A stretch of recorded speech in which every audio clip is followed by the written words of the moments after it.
So I've done this and talked about it a couple different ways. The advantage to this is if you were to kind of miter joint a 45-degree angle on both sides, when you try and clamp it together, they slip and they slide. They don't line up. It's hard to get them perfect. So this is going to be a solution to that, and we're going to cut a joint here, a miter. It's not going to be 45, and then we're going to cut a rabbet in one piece. So one piece is just going to have the angle, one piece is going to have the angle plus a rabbet. So we've talked about how we can cut rabbet joints, which we could do. We could just go cut a rabbet here and put that together, and you would see the edge of the plywood, a 1/2 inch remaining. And if you want this to be 5 by 5, you cut one piece 5, one piece 4.5. When it goes together, the corner's 5 by 5. So what we're going to do is set this at 15 degrees. I've done 15 degrees, I've done 17 degrees, doesn't matter. As long as you leave it set and do both at the same time. So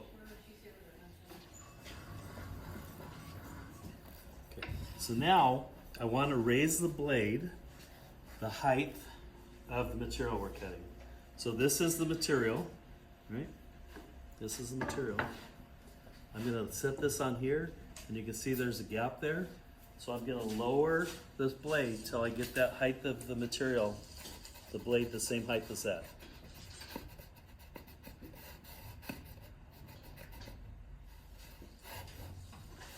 Okay, I'm going to lock the height in. I'm going to slide the fence over so I'm just about even with the fence. Sometimes I'll put a sacrificial fence here or a taller fence, but I'm going to try it right there. Let's see what that does. I'm not cutting it. I'm going to do a little test piece just to see what it looks like.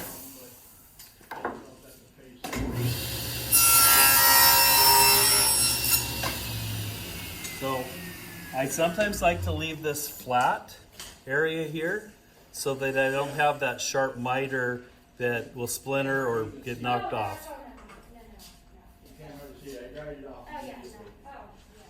So you see there's just a little bit there, and it's almost going to look like a layer of the material. So I'm going to take this.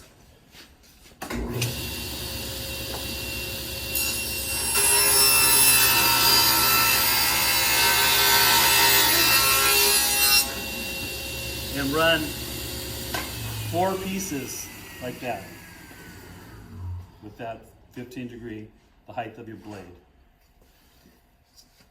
Then, once I've run all 4 pieces, I'm going to move this over. Can you grab another one of these scrap pieces? And then you can have this as a sample for setting it up on your saw. With this all still set at that angle, I'm going to cut the corresponding piece that fits in there. So rather than say, oh, I changed it and I set it at 17 degrees or 15 degrees, I'm going to just slide this, thank you, right up on the edge there, and I can kind of see where the blade is. I'm not taking too much off there. So is the bottom edge of your blade lined up with the... I'm going to try to get the top lined up right on the edge of that. Gotcha. I'm going to raise the blade because I've already cut the other pieces the same height. So I cut through it. And we'll see what this does. So I'm right on the edge there. So I'm trying to maintain that this is still the width we want the leg to be. In our case, 5 inches. So I'm going to take this, lock the fence down, run this through. And I'm taking like a 32nd of an inch off there. Okay, do that to the corresponding piece, all 4 pieces, that 15 degree. Now we're going to come back over here and we're going to straighten the blade back up at 90, and we're going to set from the fence to the outside of the blade the thickness of our plywood. Please turn that back to 90. So I'm going to set this here, and I'm going to set this here, and I'm going to lower the blade. Deeper, it's okay, but I'm taking the blade, the highest point, so it's right even with that rabbet there.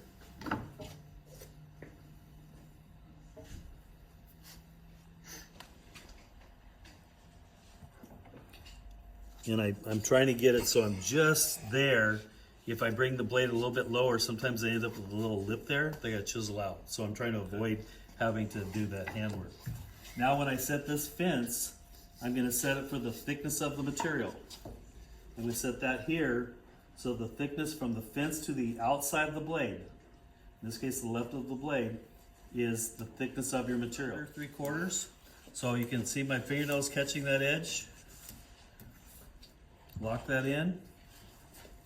Now, this isn't the safest way to run these on the saw because the scrap piece is going to get stuck between the fence and the blade and get thrown back.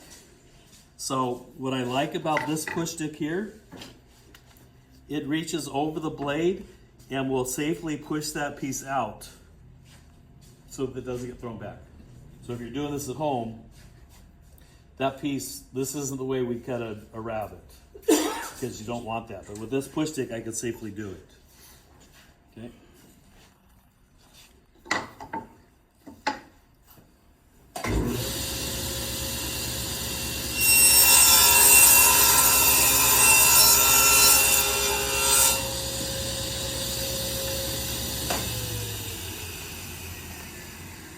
So now we have 15 degree, we have a rabbet. 15 degree, we have a piece that slips over that we can clamp that together. We can put a clamp here and hold that and it's not sliding. Wow. So when I was taught this, my shop teacher said this was an ancient Chinese secret. It wasn't in books in the 80s, and I haven't seen it in books or videos. I do have a video on YouTube on it.